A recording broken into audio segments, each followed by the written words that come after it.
Capítulo 2, página 70 do livro do Nordeste.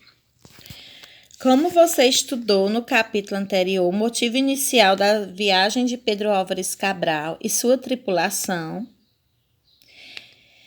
não era chegar às terras que mais tarde seriam conhecidas como Brasil.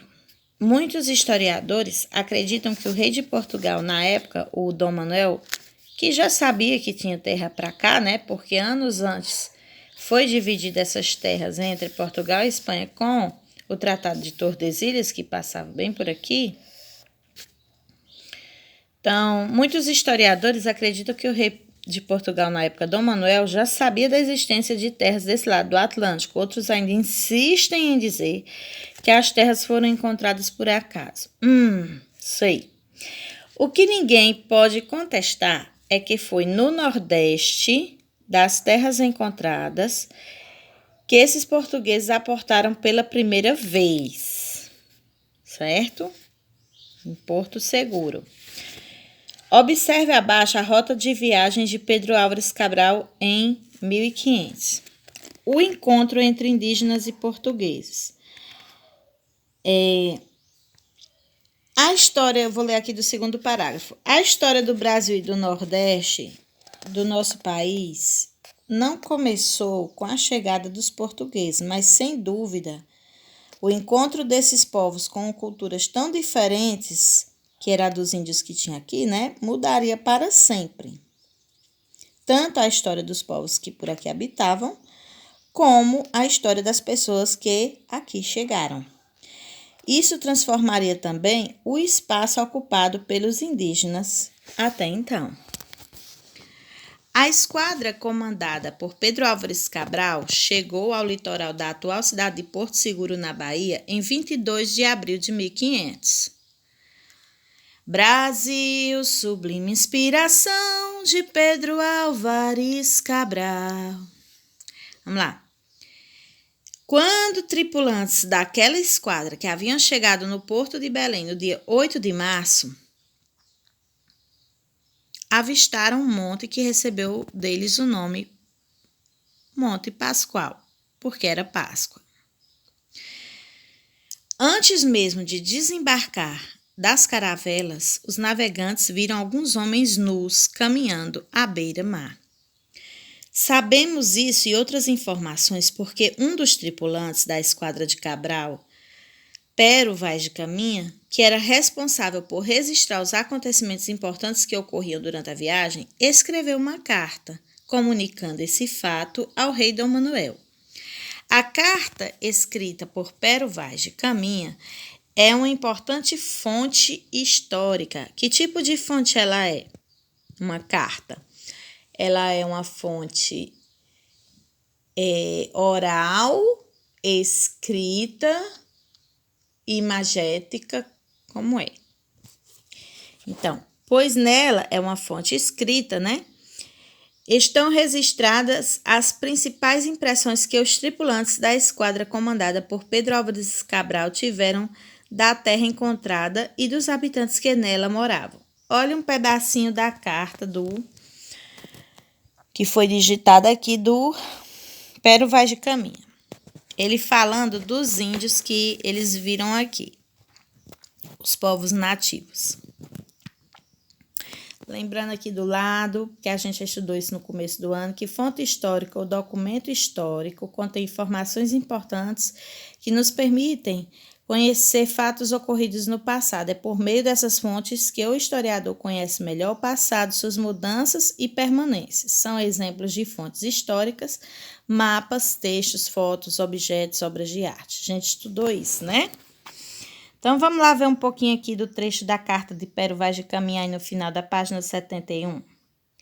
De aspecto, essa gente são homens pardos, andam nus sem vergonha e seus cabelos são compridos. Tem a barba pelada e as pálpebras dos olhos e por cima delas eram pintadas com figuras de cores brancas e pretas e azuis e vermelhas. Tem o lábio da boca, isto é, o de baixo furado, e nos buracos metem um osso grande como um prego. E outros trazem uma pedra azul e verde comprida dependurada nos ditos buracos. As mulheres andam do mesmo modo, sem vergonha, e são belas de corpo. Os cabelos compridos, e as suas casas são de madeira coberta de folhas e de ramos de árvores, com muitas colunas de madeira. No meio das ditas casas e das ditas colunas, para a parede, põe uma rede de algodão dependurada, em que fica um homem, e entre uma rede e outra fazem uma fogueira, de modo que numa só casa estão 40 ou 50 camas armadas à maneira de tiar.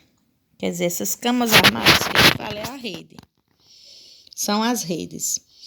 Paulo Roberto Pereira, que organizou esse trecho da Carta do Pero Vaz de Caminha, num livro chamado Os 3 Únicos Testemunhos do Descobrimento do Brasil, Rio de Janeiro, Lacerda, 1999, página 77. Aí a impressão, que ele teve. Então, dessa Carta do Pero Vaz de Caminha, por que ela é um importante documento histórico? Vocês acham que os habitantes do litoral eram muito diferentes dos portugueses? Os habitantes do litoral eram muito diferentes dos portugueses? O que é que vocês acham?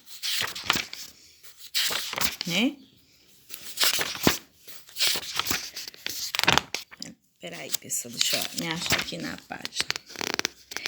Pronto, pessoal. Então, após eles fazerem esse primeiro contato com os índios, eles procuraram alguma coisa na terra que eles pudessem explorar e gerar dinheiro para eles. Eles quem? Os portugueses.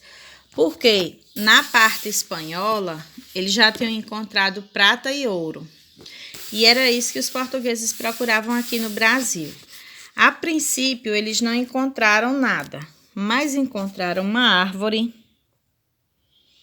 que esta árvore, a madeira dela era usada para tingir tecidos na cor vermelha, que era o pau-brasil. Depois eu vou deixar umas coisas, um vídeo e umas coisas sobre pau-brasil para vocês no grupo.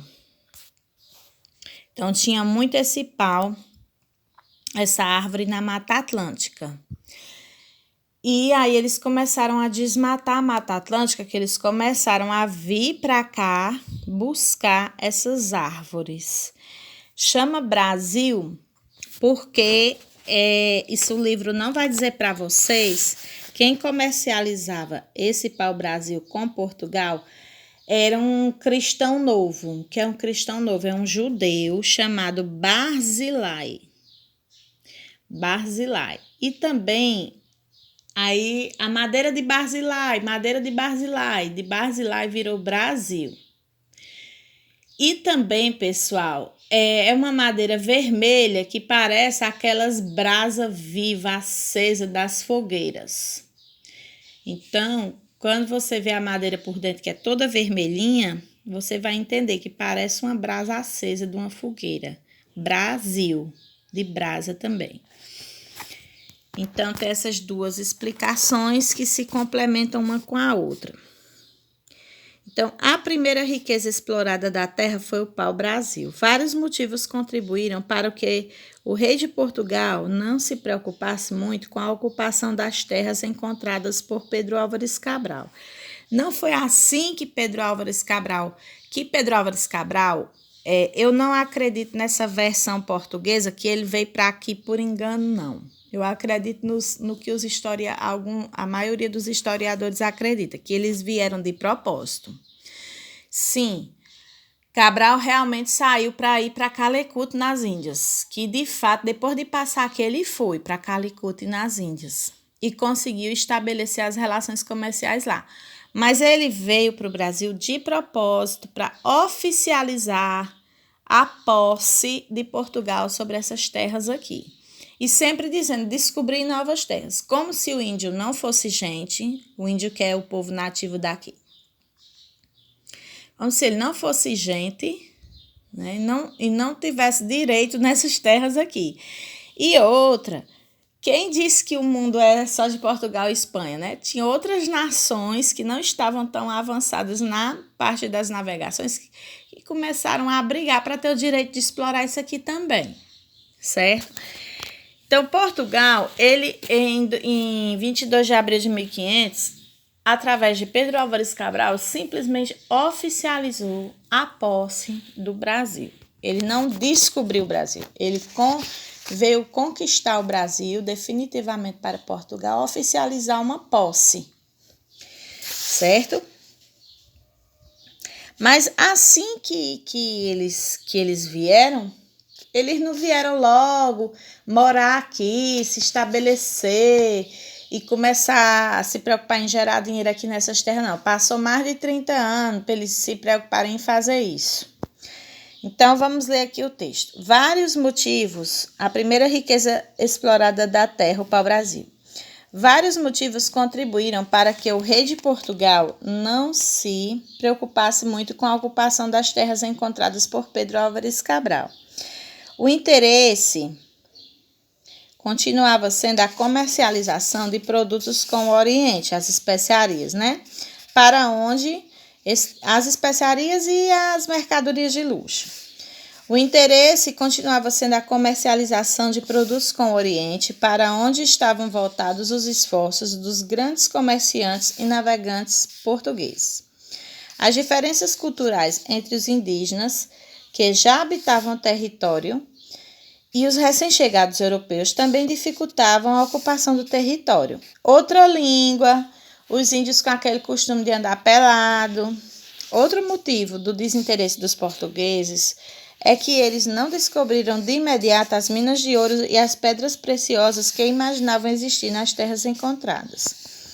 Entretanto, havia por todo o litoral do Brasil e do Nordeste uma árvore chamada pau-brasil, que foi o primeiro produto explorado pelos portugueses. Dessa madeira retirava-se um pigmento vermelho, usado para tingir tecidos, que era muito valorizado na Europa naquela época. Além disso, sua madeira era usada na fabricação de móveis e instrumentos musicais.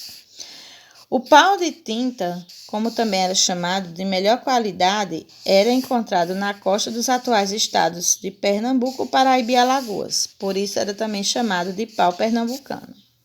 Quer dizer, teve vários nomes, né? Aqui é uma plantação de pau-brasil em Glória do Goitá, em Pernambuco, uma foto de 2012. Não eram só os europeus que utilizavam o pau-brasil. Os indígenas também usavam a madeira extraída dessa árvore para fazer seus arcos e flechas. Utilizavam também o corante vermelho extraído do pau-brasil para pintar seus enfeites. Não demorou muito para que os habitantes de outros países da Europa, principalmente da França, começassem a vir para a América Portuguesa a fim de explorar a preciosa madeira. Esse foi um dos motivos que levaram o rei de Portugal a enviar para as terras encontradas uma expedição colonizadora.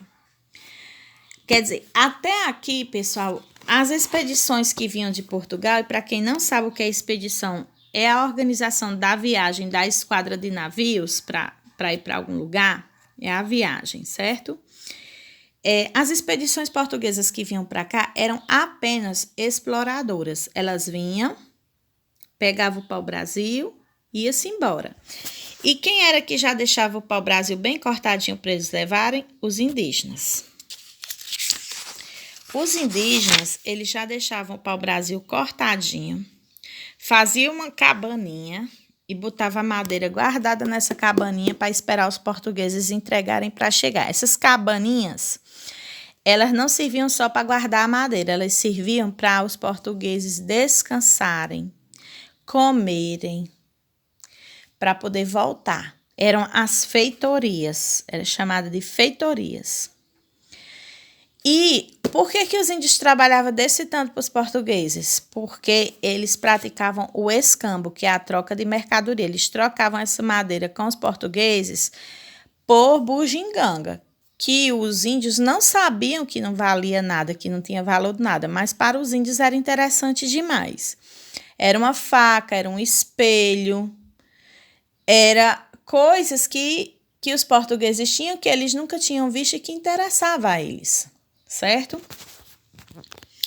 Então, assim, não foi um trabalho escravo. Os indígenas já foi quem cortaram a madeira para os portugueses, mas porque eles estavam ganhando alguma coisa com isso, que do nosso ponto de vista eles estavam sendo explorados, mas para eles estava tudo bem.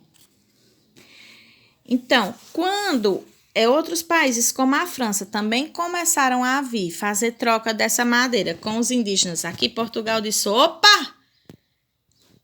Quer ver eles tomarem aí as terras da gente? Aí eles começaram a fazer outro tipo de expedição, que não era só aquela exploradora para vir aqui e arrancar as coisas e levar.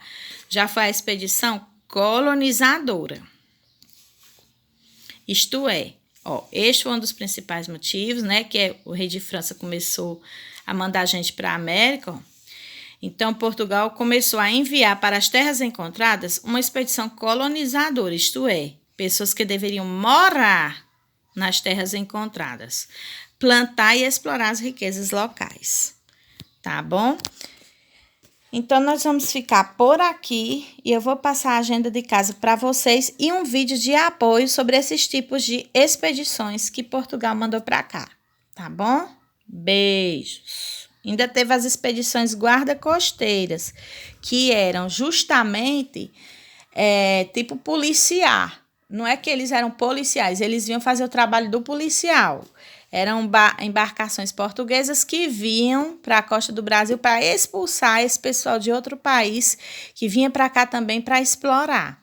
Só que o Brasil não é Portugal, que é bem pequenininho. O Brasil tem uma costa litorânea muito grande. Hoje, com a tecnologia que a gente tem, a gente não consegue proteger as fronteiras de forma eficiente, imagina naquela época. Então, eu vou botar aqui uns vídeos de apoio com imagens, porque eu tô aqui com esse telefone parado, numa imagem só, faz tempo. Com imagens para vocês pegarem bem esses 3 tipos de expedições portuguesas. Beijos!